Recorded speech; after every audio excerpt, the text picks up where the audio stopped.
So ito yung setup ko sa recording. Ayan, so GarageBand ginagamit ko.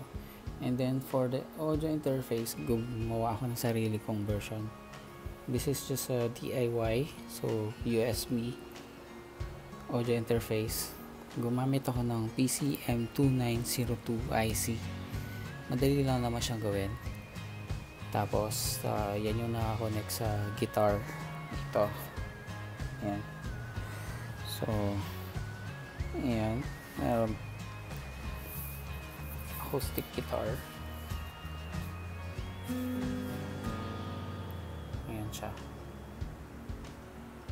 So I will give the link below para sa information about this USB interface na ginawa ko. So kung gusto niyo gumawa, ayan siya.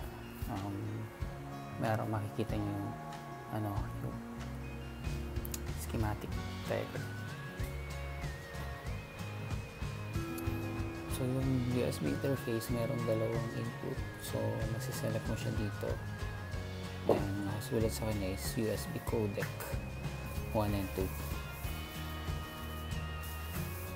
So nakaka-connect ako sa ito ngayon.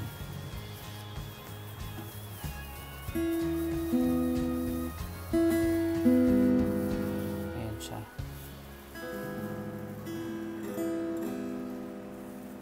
Okay.